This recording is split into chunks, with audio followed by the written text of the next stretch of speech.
Welcome to Not Another Lunch and Learn. How's everybody doing? If you're on here, I know people are still logging in. We do like to keep this as a networking meeting. So if you could put your video on, that always helps. We like to see your face. It helps when we talk. We got the chat room is open, so you feel free to ask each other questions.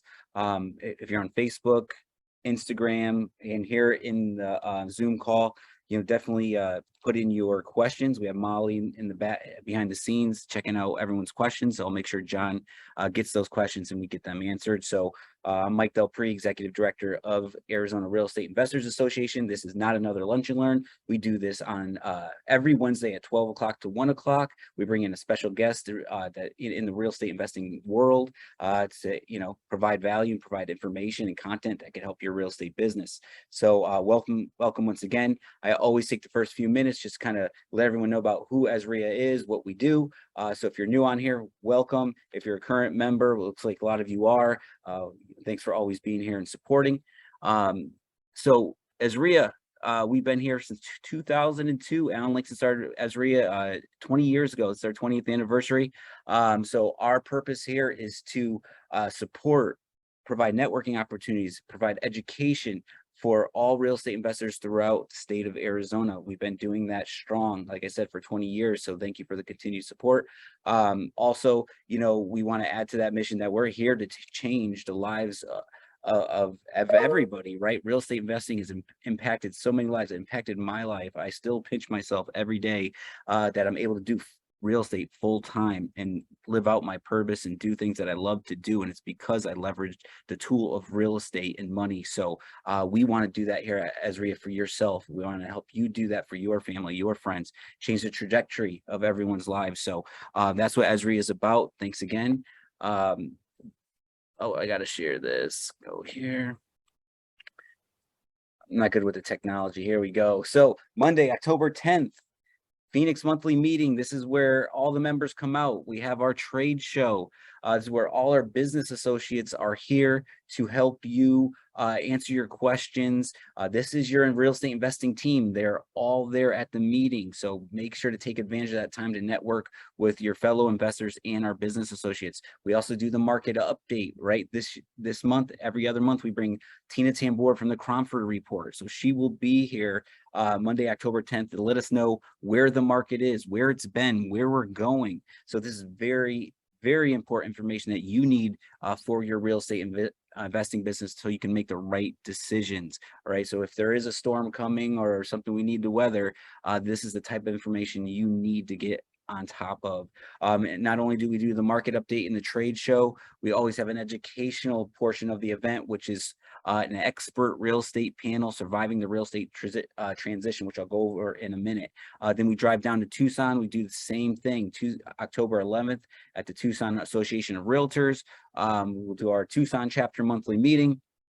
I will have to fix the surviving real estate. We're actually talking about house hacking with Patrick Allen. So if you're in Tucson, you're looking to get into house hacking with single family, multifamily, definitely be there. Fourth Tuesday of the month, Phoenix Real Estate Club. This event has been going on just as long as Azreia has been around. So this is a more intimate time to discuss real estate. You get a lot of information thrown at you at the Phoenix monthly meeting. So what we say is take all that information, everything you learned from everybody, take it to the Phoenix Real Estate Club and talk about it, right? So we talk about your deals. Investors have the opportunity to stand up and let us know what kind of transactions they are currently working on and experiencing. Share your ups and downs of those deals. Let the other members know what's going on. We break out into power networking groups. This gives you time to connect with people that you're meeting throughout the night, okay? And then we do the haves and wants. You get the opportunity to say, hey, I have a property for sale. Hey, I'm an electrician. I'm a contractor, whatever it may be. You have the opportunity to say, hey, this is what I have to offer, and here's what I want and need for my business. Yeah, and then Molly does the Molly market update. We spend a few minutes on some market charts that we did in the main meeting, as well as have a discussion along with those charts. Back to Monday night, this Monday night coming up at venue 8600 in Scottsdale. It's the only event that we do not do that's not here at our headquarters. So doors open at 5:45. I have 4 expert panelists. Like I said, Tina's doing the market update. The numbers are changing, the formulas are changing, the buyers are changing, the problems are changing. So what are the new rules? how are you going to make the transition? So we bring in Steve Chang, and this is a master wholesale company, tons of deals active in this month. Zach Keeps, this guy has over 250 rental properties here in Phoenix. He's still buying. Andrew at People's Mortgage, he has tons and tons of investor loan products that he's pushing through right now. So we want to see what kind of loans are working for investors today. And then we got Brian Kindeski, who's master at fix and flipping, doing 10 deals a month currently. So and he was just on our podcast last week as well. So these are heavy hitters in our business. So please check that out Monday night. Love to see you. Please pre-register. The line can get long sometimes, and we don't want you to miss any of Tina's update because she goes on first. So go to azreia.org/calendar, pre-register. When you register, you'll get an email with the QR code. Have the QR code ready at the front door so we can just get you right in. So see you there. Next, subgroup meetings. This is another benefit and resource that Azreia members provides to all members. As you can see, we have a specific group with a subgroup leader, a volunteer that spends 2 hours of their month to be here to talk to you about this specific topic. They're there so you can have a networking opportunities. They're there to answer your questions. They're there to educate you. So fix and flip, landlord, the beginners group, raising capital, which is the Burley group, the discovery session to teach you about all the benefits of Azreia, the cash flow 101. We have 12, 13 different groups that go on every month that you can attend to expand your knowledge and your network. As we know, your network is your net worth. So forums. So speaking of your network, hey, sometimes you can't get out to all the meetings, right? Life happens. But if real estate investing is important to you, you're going to make it a priority. And you can do it online now. So 24/7, we have our forums. So we have fix and flip forum, landlording forum, questions, beginners, haves and wants. And now we also have a property posting section. You can go on there and buy and sell properties with other members that are off market. And you know, the rule is you got to have the contract on this deal if you're going to sell it or own it. So shop your deals, shop for deals, connect with other investors on our forums at any time. We just launched this out a little over a month ago. 2 members already connected and sold a real estate deal. So a lot of good things are happening on there. Core skills. So there's 5 core skills that we feel every real estate investor needs in order to get deals done. So if you're just kicking off your career here in the real estate investing world, as you can see, these are the 5 fundamental skills. These are 101 classes. Marketing, you got to get leads coming into your business. You got to be able to comp and estimate repairs so you could write and buy the property right. You got to be able to negotiate that agreement with the homeowner. Then you got to get a contract. Our negotiations is done by Marcus Maloney, 12 years in the business, done a lot of deals, so he'll be able to get you in the right steps with negotiating. Then Mick McGurr, Focus Law, real estate attorney, comes in and talks about we go over about 5 or 6 different contracts, answer all your questions that you might be stuck in your head. Will I get in trouble? Is this illegal? Will I get sued? Like all that stuff, Mick just clears the air. Where's the money? We're bringing Andrew from People's Mortgage back. So we've already done the marketing class, but we have it recorded. So you still have time to take advantage of the bundle. The comping and estimating classes tonight here at the office. Well, all these are online or in person, and you get the recording. So either way, there's no excuse. You'd be taking care, handling all these 5 classes to get under your belt. So all 5 for $150. You could buy them online or give us a call. Launchpad's coming up. Alan Langston started this 5 years ago. This is a business plan that you get to create. I've been there. I was working full time. I was trying to figure out the real estate, whole real estate thing. I had a kid, wife, just trying to squeeze in time, didn't know which route to take, didn't know which course to listen to, didn't know what person to follow. So we wanted to put an end to that for you and allow you to complete these 8 steps in a 4-hour meeting with me, October 29th from 9 to 1:30. This is called Launchpad. Let's put a plan in place. Let's give you some direction, a target to follow and try to hit so you can gain momentum and traction in your business. So I'd love to see you there.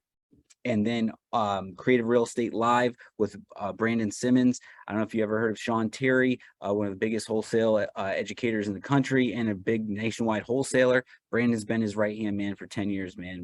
Brandon is a master at what he does. And the way he's always got more deals done is by being creative. Cash works until it doesn't, right? So it's he's going to show you those lease options, those subject to wraps, carrybacks, you name it. It's another half-day class from 9 to 1, October 15th. So that's only a week away, right? So please check out that class. You need to build your toolbox. You need to get the tools in your toolbox to get more deals done, especially as times are changing.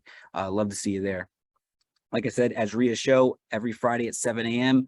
We launch on all podcast platforms and YouTube. Brian Kindeski, who's going to be on the panel, was on last week. So head over to YouTube, wherever you got to listen. And we have Brandon Simmons launching this upcoming Friday. All members, don't forget to make sure your Home Depot account is set up. Get that 2% cashback rebate twice a year, 20% off all your liquids. This is a huge joint venture discount program that Azreia has with Home Depot. Definitely take advantage of it. This is, worth the membership in itself. So we'd love to have you as part of a member. Be a member if you're not. So if you feel that you're not going to be able to attend any too many meetings, maybe less than 7 meetings, we have a very simple and affordable plan for $100 a year, and then you pay a la carte per event that you go to. If you're saying, hey, you know what, I'm all in, I'm going to every event, I'm meeting every person I can, and I'm going to get these properties in my portfolio, you are going to pay $239, still affordable, and that will allow you to go to all the basic groups for free, except for like training classes like Brandon's and stuff like that. So love to have you as a member. And if you ever go to an event and pay the $20 guest fee, we will apply that $20 to the event or to your membership that night only. All right, enough about me and Azreia. We have Mr. John Burley here, and we are talking about thriving in a changing market. Okay, John, I'm sure everyone's heard of John, so I'll even let him tell about himself. I could just say that John and Alan Langston have a long-term relationship. John is one of the only people that Alan lets come here 3 times a year. And he's only been able to do that for the last 20 years because of his reputation and how good he is at his business and teaching his business. So I'm glad to pick up the torch and continue that relationship with John. And John, it's all yours. Tell us who you are, and I'm going to pop in with everyone's questions as they come in. Yeah, awesome to be here. Really is. I'm not going to spend a lot of time in the bio. I come from financial planning Wall Street. And so I foundationally and fundamentally look at real estate completely different than any speaker I've ever spoken to, and I've seen most of them. I look at it simply as an asset class. I don't have any emotional attachment to it. That's an older bio actually, because I'm over 42 years now, and we've done thousands and thousands and thousands of transactions. I think most importantly right now, for everybody that's listening, is that, I started in the late 70s, early 80s. In some deep crashes with interest rates that peaked at 19%, although most of the time they were 14 to 16. So lots and lots of the creative financing, lots of that. I think the main reason that I look at real estate differently is most of real estate training, and you and I have talked about this, Mike, many, many times, most of real estate training essentially spends the bulk of their time trying to avoid having money to do deals. So they're figuring out how to sign without cash, which obviously if you had the cash, signing, keeping, rehabbing, or flipping is a whole heck of a lot easier than trying to do without money. Buying subject to, and there's some cracks coming right now, guys. We're going to talk a lot about our November event on November 4th through 6th here in town. There is a lot of cracks just starting to come back into the market again. So we're going to get some of the good old days, creative times. For those of you that are new, you got to remember, when it's good, that's like the worst time to do it ever. It's just all a gamble. How long will it go up? And then when it stops going up, if you didn't know what you were doing, you're screwed. And right now we're seeing the very beginning of an entire new generation of real estate investors realizing, wow, I didn't really know what I was doing pretty much the whole time. Because obviously prices right now are kind of sitting in this town. We're doing just a little sideways, a little down, but that's the macro. And as investors, we're not interested in the macro. We're interested in the micro. Because with the weakness in the market, there are now, we've looked at in the last couple of weeks, hundreds and hundreds of properties that were even on MLS, and there is MLS deals out there. You just got to look through the cracks. I mean, some of the real obvious is like, look, yeah, they want 500 grand today, but you can look it up. They bought it in 2016 for 300. So there's 200K there. They don't have to have. They'd like it, but they don't have to cap. And that's where we got to go back to old skill techniques with modern technology, but the old skill techniques. I mean, it's like, simple questions. Why are you selling? I mean, are they looking to see if they can get a price, or do they really need to move? Because if they really need to move, if they're what I'm seeing right now in the market, if your house property comes out, and it is in the top 10 to 20% of the neighborhood as far as how it looks in condition, and it's reasonably priced, that sucker still sells really, really quick. If your house isn't all pretty, and or you haven't priced it properly, and there's a whole lot that are just like complete delusional, your house sits. And those are really good ones for us to start targeting it in one or two ways. So, we can look up pretty simple. You bought it for 3, you're asking 5. If you've refinanced it at some point, and you have a $400,000 or $450,000 loan, well, then there's time for us to come in and start looking at some of the different owner financing techniques. Our old friend Subject 2, which in a normal 10-year window works for about 2 or 3 years. That's it. So when the markets are up and people have equity, why the heck would they sell you a house subject to? And subject to means subject to the existing loan. And we've done 460 of these over the years. We didn't do any in 21 or 20 because it was like a futile attempt to try and do that niche with properties in Arizona, in most of Arizona. So, we use different techniques at different times. So we're bringing back a lot of old friends right now. But there's many out there where we can either buy it for a really good discount off what current market is, and then come over and take over the owner financing. And the key is just to look at this as a business. I would recommend that you learn how to handle money very differently than traditional real estate training teaches, which I've been doing traditional real estate training. I've been going to trainings for over 40 years. And it literally, other than technology, there's almost no changes whatsoever. So the concept that I see guys and gals teaching today literally is almost verbatim what I was taught 40 years ago. And it was, again, all about how can we buy houses without money or credit, rather than, from my Wall Street perspective, it's like, we just look at that and just go like, well, that's stupid. Why? Yeah, sure. If one drops in your lap, take it. But why would you found a business and try and base it on buying a very expensive asset class without money or credit? And the key is, yes, the part they get right, it doesn't have to be your money or credit, but you need to get money and credit if you really want to be successful. And, here in Arizona, I think most of you know who we are. I mean, I founded a private equity company in 1989, back when that was almost never done. When Wall Street started entering the Phoenix market in a big way in 8, 9, 10, we were literally 20 years ahead of them. 5 of the biggest firms contacted me and paid me large 6-figure consulting fees to show them what to do. 3 of them rehired me 5 years later after they didn't listen to a couple of key pieces of the model, like actually having a functional exit strategy. And we bought thousands and thousands and thousands of properties on every downturn. And, we'll see what this is, guys. Most likely this is a softish landing.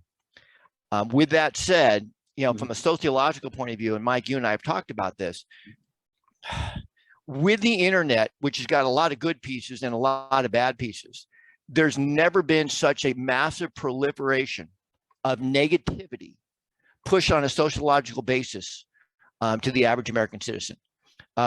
People are, for most part, for their own good, are overconnected, overinformed, and not necessarily with information that's accurate. And the primary human emotion that most humans tap into is not positive, it's negative.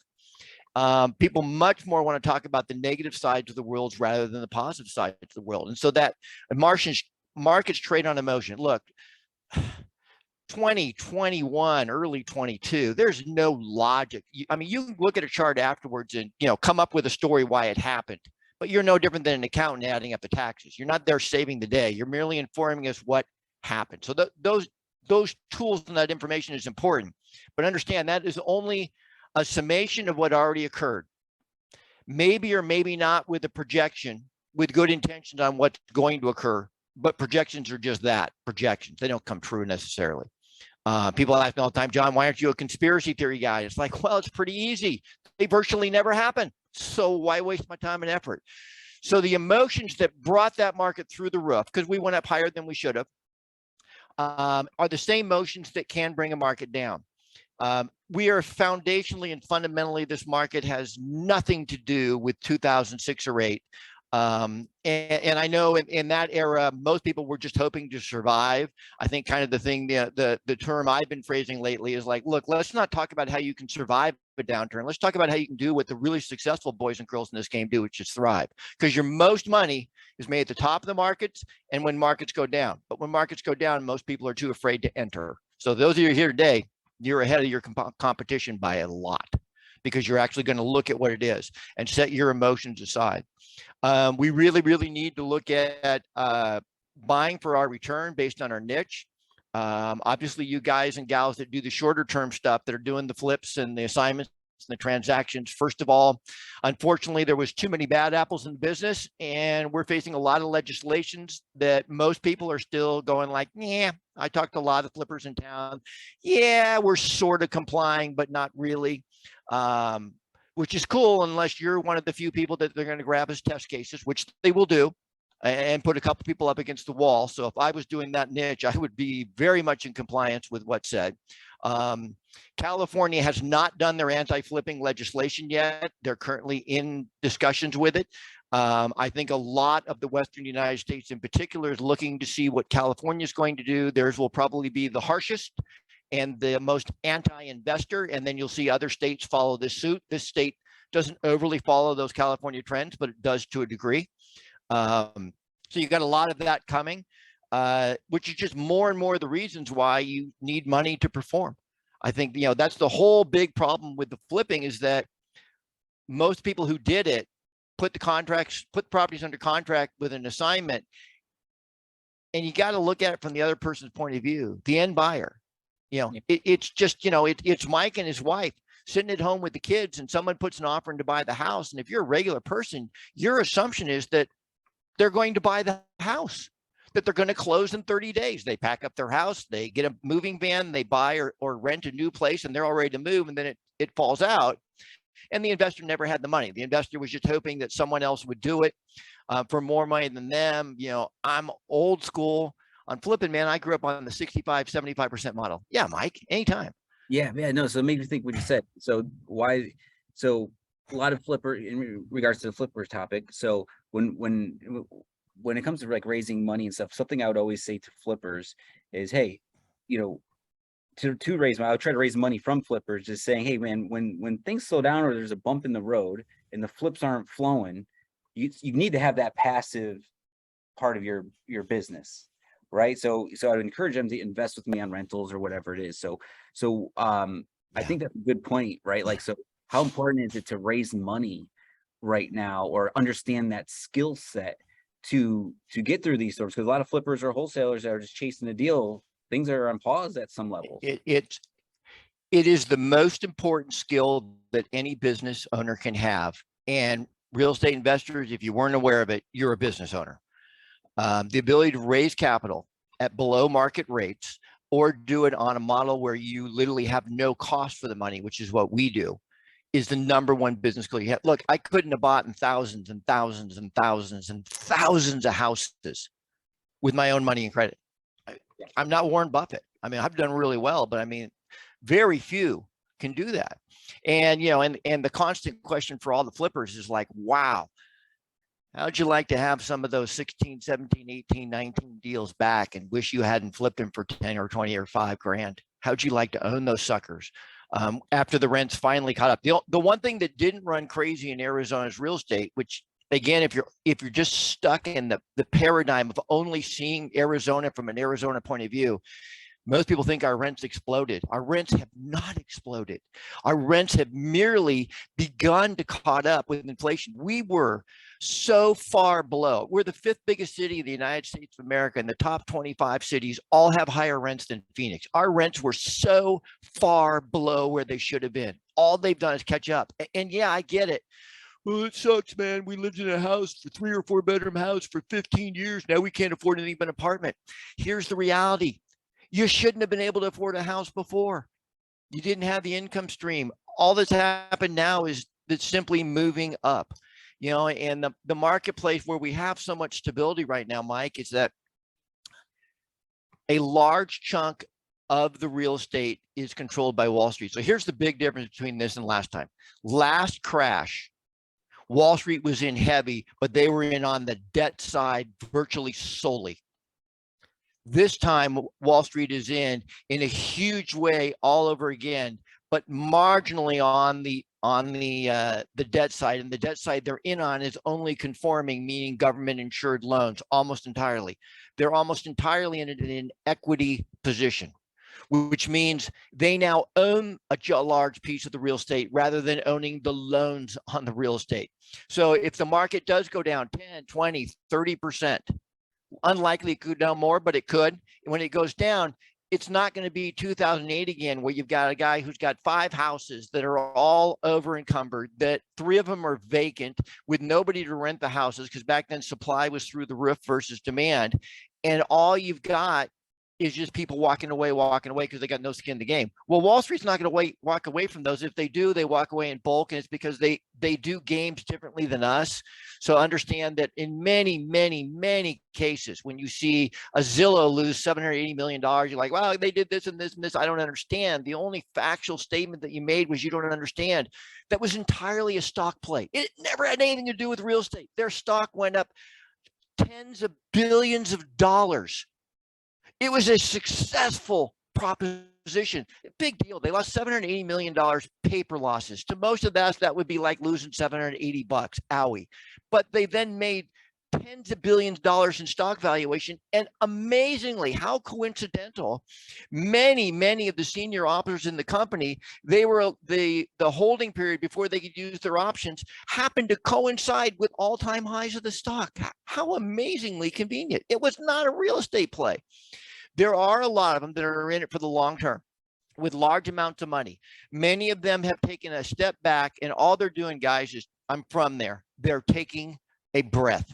See, they're different than us. They are really black and white. Their personality types, their psychology, their emotions, how they run their business, because they get all the stuff we got just with zeros after.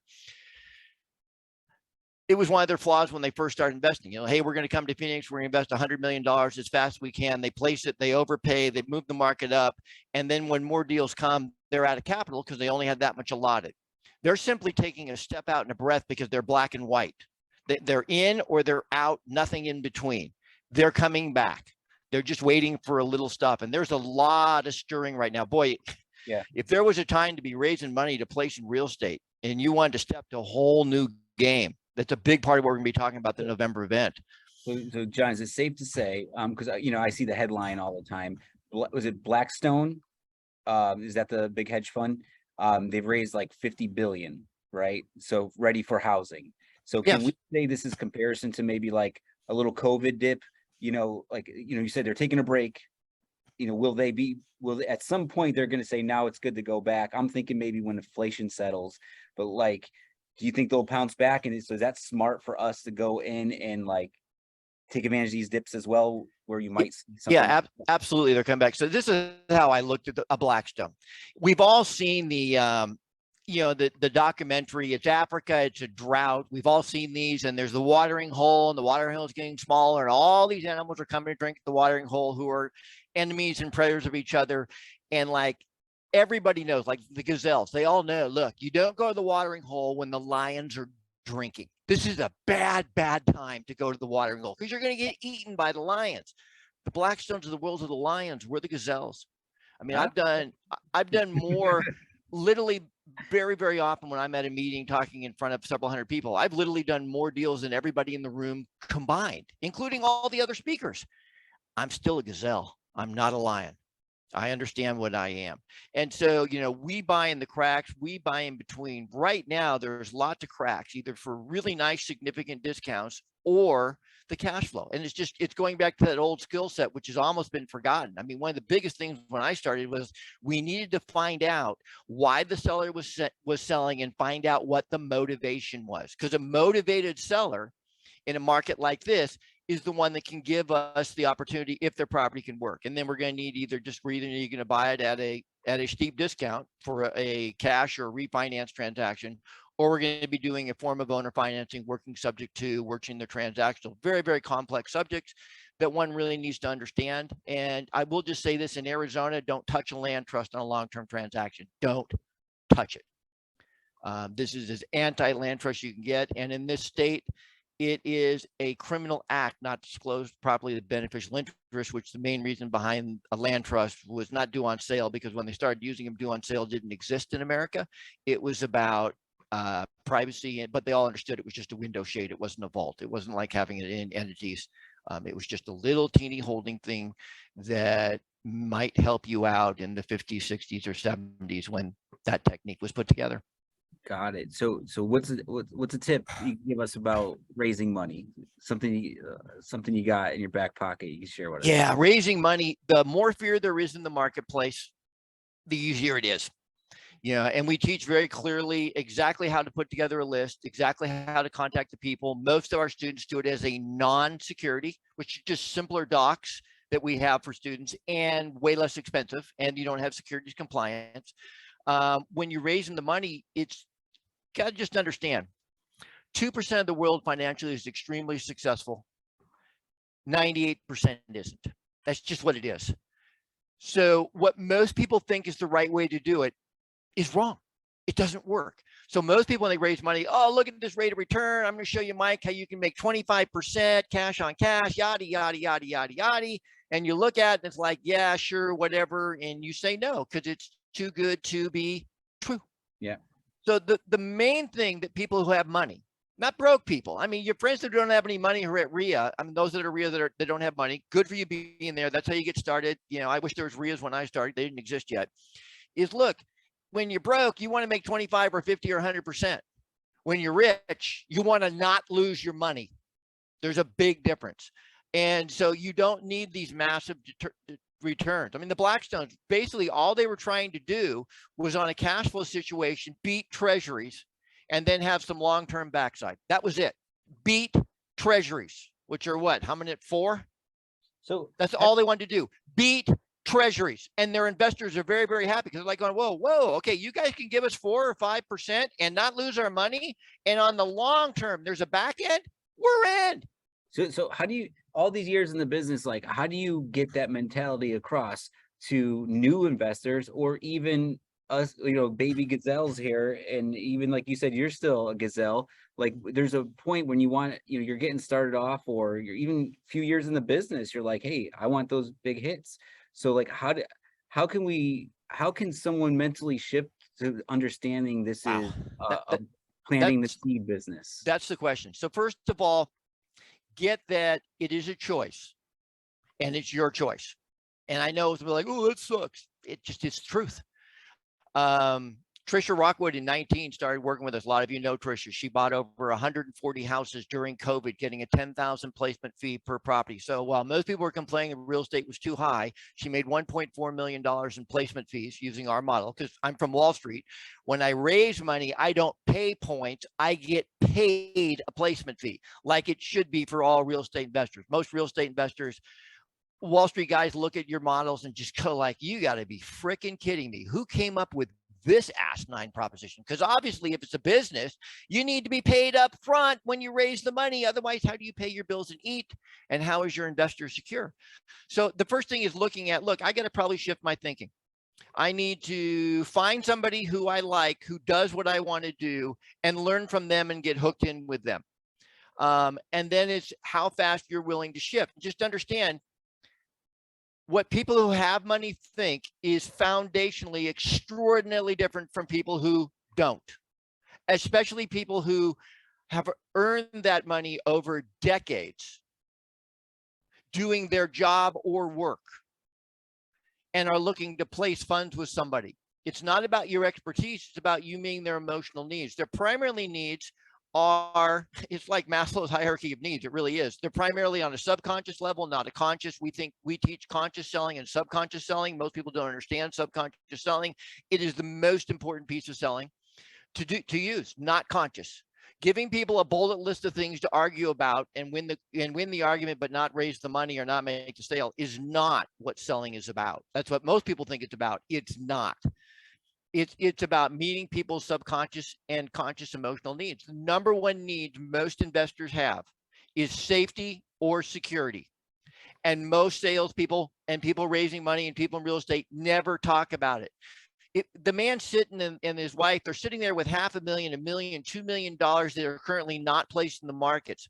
Obviously, rate of return is not the concern. If it was, the money would be placed, maybe poorly, but it would be placed. The biggest issue is I don't want to lose my money again. And most people who have money right now went through a catastrophic emotional, psychological, and actual financial downturn, because in 10, people who have money today, most of them lost about a third of everything they owned in 2010 between the stock market and the Wall Street. Then they've spent the last decade trying to avoid losing money, and most of them out of desperation got in at the end of the wave and are now going, oh my God, I did it again. I lost the fortune again. So we talk about meeting their emotional needs. The more money they have, the lower the rate of return. In this market right now, leveraged, you can get somebody in for $60,000, $70,000, $80,000 with a $10,000 placement fee for you, and you're up and running. A lot of our students, it's just the idea that like, wow, man, the truth, and I know most of the big flippers in town, you do too, Mike. The truth is most of them, if they can net 10,000 per deal after costs, they're pretty happy men and women when you tell the truth. Because, if they're doing a large volume, they're also putting out thousands and thousands, sometimes over $10,000 per property in marketing costs alone. And then you've got staff and team and buildings and rent. It's a real business. Yeah. And ours is like, look, why not just make a $10,000 placement fee? And that's from the investor when you acquire the first property, and then keep the property. We teach you how to do all the work properly. And there's a lot of great educators at Azreia who teach too. And then you hold on to it for the long term. Every month you get half the cash flow after costs. You get half the back end after costs. So you actually get to now hold them. And then when we have nice pops, wow, I mean, for many of us who've owned real estate, it was funsies. The last 4 years when the market went through the roof, we had several properties cash out. We got lots of big checks. Of course, you can't go place them for the same returns because you bought them when the market was low. But we're just, we just do everything for the long term. The idea was placement fees to $10,000. Those keep me paying my bills and my head above water while I actually build up assets that will produce income streams, so that then 6 months, 2 years, whatever your pace is, you suddenly now have enough monthly income to replace your job, to then think about stepping out of your job. And you can go as fast as slow as you want, but it's a long-term sustaining. I think one thing, Mike, I knew why I became a real estate investor. I became a real estate investor because I wanted to be free. I wanted to be financially free. And I think that's most everybody. And unfortunately, most of my brothers and sisters in the business, they forgot that. And suddenly, they turn around and whether it's a small or a big, they're running a flip or assignment, a contract thing. And the thing is, at the end of the day, when they look at their balance sheet, no matter how much they're making, they don't have any assets. There's no income stream. They're not getting $2,000 a month or $5,000 or $10,000 or what many of us do, 50, 100, couple $100,000 a month, passive income after all costs. That's where the freedom comes in, is you have to have assets. So John, I'm gonna pop in really quick and say, anyone on Facebook or Instagram, if you have questions, pop them in for John Burley. We're talking about thriving in a changing market. So, if even inside the Zoom, if you have questions, let's get those questions in. It could be about anything real estate investing, doesn't matter. John covered it all. So yeah, get those questions. So John, so what amazes me about like what you teach and what you do, and I have a question, because me starting off as a wholesaler, I went through the motions, right? I'm going to be a wholesaler, make a little bit of money. I'm going to be a flipper, make a little bit of more money. Then I'm going to buy a rental property, right? And you go through it could be 10 years for some people, right? Like, and you go all these ups and downs, and going into that person, how do we get that new person or that even any type of real estate investor to say, hey, this is a long-term game, right? Yeah. Man, my friend Nick Vujicic, Nick, VUJICIC.com. He's the guy who was born without arms and legs. He's a dear friend of mine. He's been a student for over 20 years. A couple of years ago, he was making a shift on a business model. And he's like, well, I'm going to do this and this. And he had all these ideas, and they're all great. But the problem is, like, Nick, man, what's the end game? I mean, what are you looking to get? What do you want? And it's like, whoa. Okay, man, you told me that 21 years ago. I forgot the last 5 years, man. Like, yeah, no kidding. And so for most of you going in, look, what's the end game?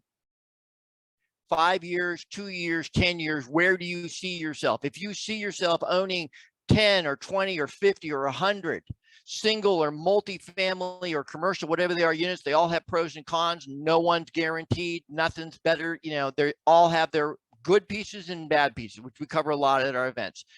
What's my end game? And if it's your end game, then dang it, go for that now. This whole, and I was taught the same crud. Well, you're going to start out and, you know, you want to build value. So you want to go ahead and do rehabs. Because back then it was more rehabs. Because back then, signing a contract didn't really happen like today. And other thing is back then, hard money lenders charged 18% plus 5 points and only loaned 65% of the real valuation. So you had to actually have skin in the game always. It's like, so what was the end game? And I did a couple flips and everything because that's what they said you were supposed to do. And it's like, oh, well, I don't want to do this. First of all, it was a lot of work. My dad was a contractor. I worked construction for years and years and years. And I found out, wow, man, there's also, boy, opening these walls and rehab, and there's a lot of stuff that goes wrong. And this is a lot of time. And it's like, yeah, woohoo, I made money, but whew. So you're, And it was just like going, you know, what do I really want? And then my securities training and that mind shift. And I was at the very, very top of that industry.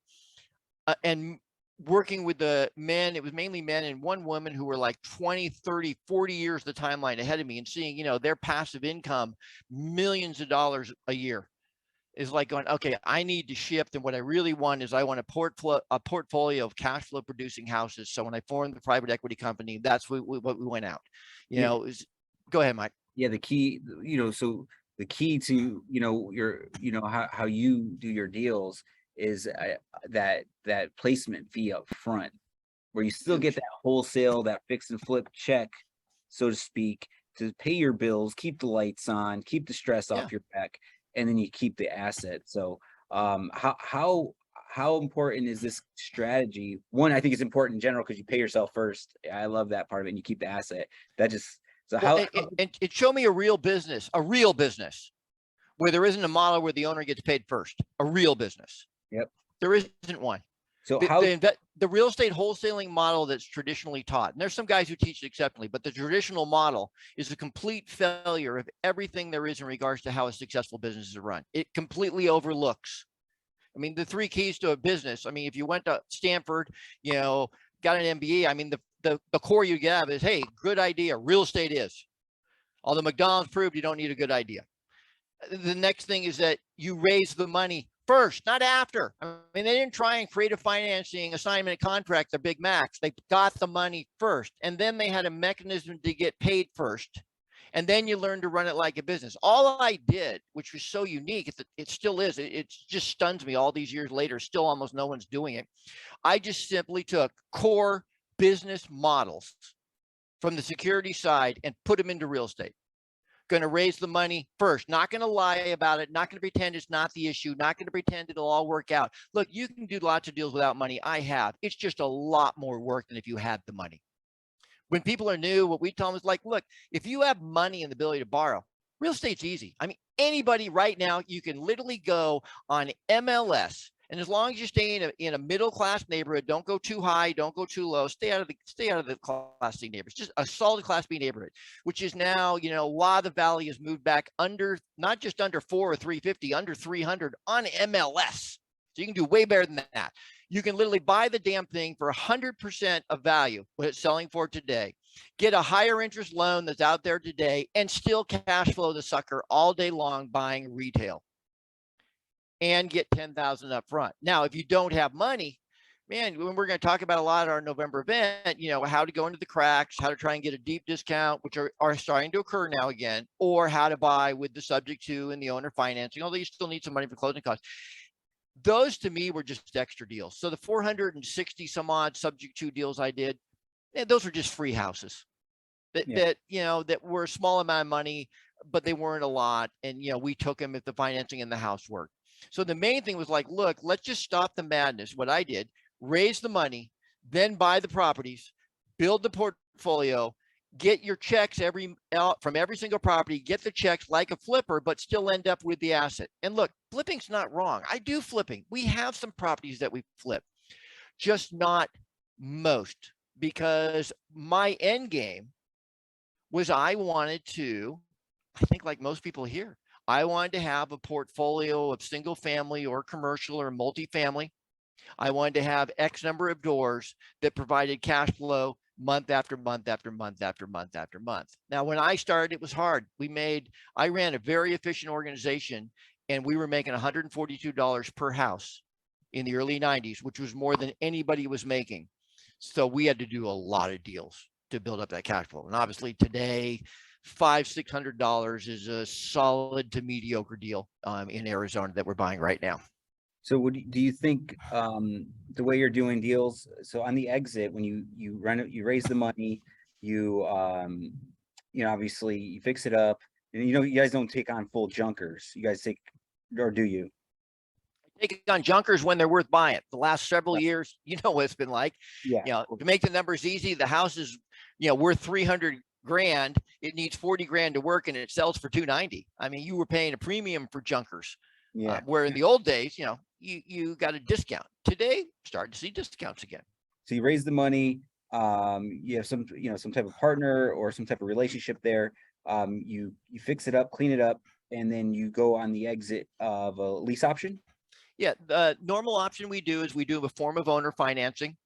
Most of us, because of Dodd-Frank, which is real, Arizona believes it exists. A lot of states try and pretend it doesn't, but all that legislation exists. We then put them in. We usually do a 10-year option with a locked-in price, no fancy formulas, no weird formulas. Make it as easy and as simple to mirror a real sale as it is, and put them in and have them pay us for years and years and years.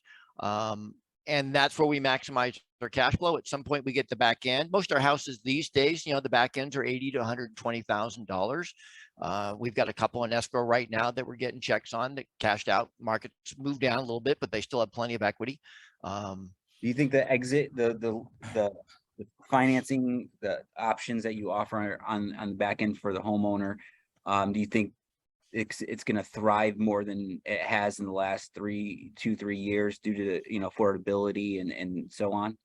Yeah, so we've a lot of people who teach lease options is there's just really no nice way to say this, because some of them, I mean, even like in front of the room, joke about how the people never execute the options. It's like, my skin just shudders. We reverse engineered the program.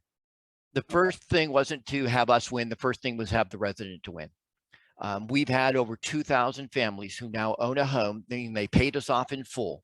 And I don't think 50 of those families would have ever owned a home without our help. And across the state, we have over 10,000 student deals where people have owned home. And across America, hundreds and hundreds of thousands. And if you bring in international, we're probably close to 1 million deals where we've provided home ownership.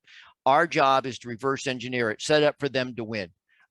Quite frankly, in many cases, the FHA and VA loans are predatory. Our underwriting requirements are actually more stringent since 1991 than used in the industry today. The one caveat we do is we look at the credit score, the FICO score, with a very realistic look at it rather than what it is. The credit score is extremely biased against people who don't regularly carry debt or have large amounts of debt they don't use. The FICO scores go up to 899, and most regular people, middle class, mom and dad working good jobs who pay their big bills all on time, most of them, the max they could have is a 705 to 715 FICO score. A couple little boo-boos and they're suddenly below the 640, 680. We do 1/3 debt to income ratio, which is below what the federal government does, because we want them to win. Yeah. Because not if something's going to happen in the economy, or if their car is going to break down, or if something's going to break at the house. That's a when, not an if. That happens for all of us. And so we just set them up to win. And so the resident wins first. They get a home at a monthly they can afford, that when the market goes down, they can still afford the monthly because we didn't put them in toxically into a home. It's like in the last downturn, literally, Mike, most of my residents were 40 FICO points away from a $500,000 loan in 2006. And I put them into a $200,000 home they could afford, good or bad. We actually had better pay in that 8, 9, 10, 11, 12, those 5 years. We actually had a higher percentage of non-turn than in other markets. It was actually the best paying period we ever had. People were like, why? It was their home. They could afford it. They just hunkered down and made their payments. And so we set them up to win. Then for the capital investor, I mean, look, they get a great long-term investment that performs above stock market returns on the long run, crushes them. gives them some nice tax benefits, which some of them really, really want, and gives them what they want, cash flow. See, our capital investors just want what we want. They want to be able to have the choice to retire earlier and better than what the current plan is. And we can do that all day long. And right now, you got how many people are scared pulling out of the stock market? We're a real obvious solution for many of them. And then, so the capital investors taken care of, the residents taken care of, there's boatloads left for Burley, and there's boatloads left for anybody who wants to do the model. So we're winding down in time here, John, and I know you have an important event coming up I want to talk about. So I just wanted to touch on one of the last things you said is letting the homeowner win, right? Giving that opportunity to still become a homeowner when they can't, and rooting for them, right? So as investors, I know in the beginning I said at Azreia, we're here to support real estate investors throughout the state of Arizona and change our lives. Yes, we want to make money and all that stuff, but right there is we also are providing a service to the residents of Arizona, and we need more people like John to provide those safe, clean, affordable housing so they can succeed as well. So I appreciate that you do that, John. Yeah, I mean, this is so amazing, Mike, that in New Zealand, a little bit different country, but different country, they had determined that 56 to 58% of the people in the country should own a home, no more, no less. Not that different from our country, quite frankly. We were almost, because of us, and it spread like wildfire in that country and down in Australia. We literally got close to 70% home ownership in New Zealand, to the extent where they tried to regulate out what we did and went on witch hunts looking for things we did wrong, and found out it's like, wow, there's nothing to get these guys for. They gave everybody, they call it down there, a fair go. But they did really clamp down on it because they thought 70% of the country owning a home was wrong. You do teach us in New Zealand? Oh, I've taught all over the world.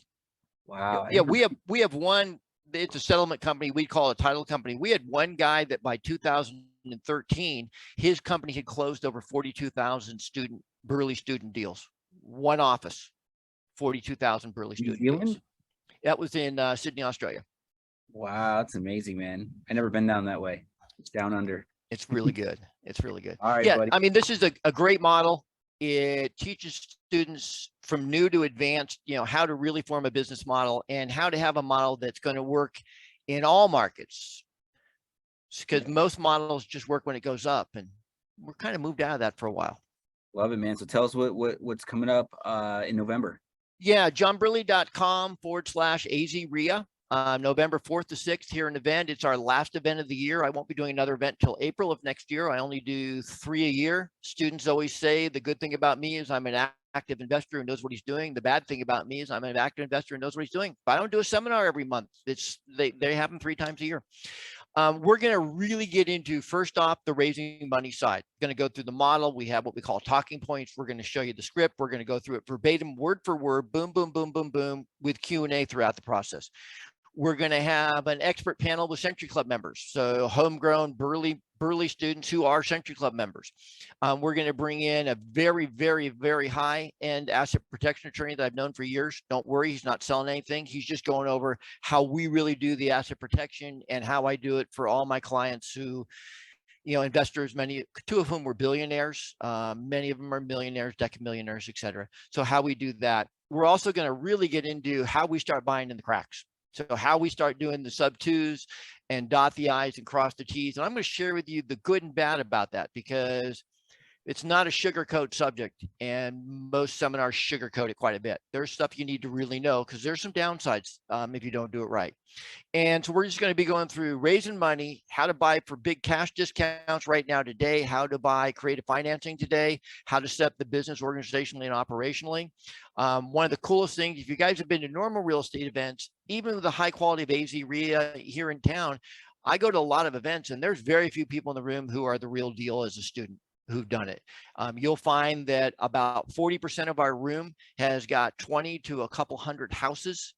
So you're sitting there eating, breathing, talking breaks with people who are really successful investors, not just people who are trying to figure out how that which has worked here in Arizona for 33 years suddenly won't work. We're just going to share with the essence of what I've done since 1989 to be one of the largest and most successful investment companies here in Arizona. We're going to teach you the model and how to do it. So that's November 4th to 6th, and Yes. that's johnburley.com/Azreia. As you know, Azreia members always get the best deals and benefits and discounts to John's program, events, or any other events and stuff around the state. So John, man, thanks for being here. You've been a longtime member, longtime educator here. We appreciate everything you do. Look forward to seeing you on Monday, as well as Thanks, everyone Mike. else here on the call. So yeah, if there's no other questions, we'll wrap it up. I'll see everyone next Wednesday at 12 o'clock for another lunch and learn, which we're bringing my buddy Quan in, who is Nice. a fitness instructor for specifically real estate investors. So not only Cool. my friends, is it all about the money? If you don't have the health, what's the wealth, right? So Quan trains real estate investors. He's going to teach us investors how to stay fit. So next Wednesday, 12 o'clock, same place. So John, see you soon. Everyone, thank you so much. Thank you all. Take care. God bless.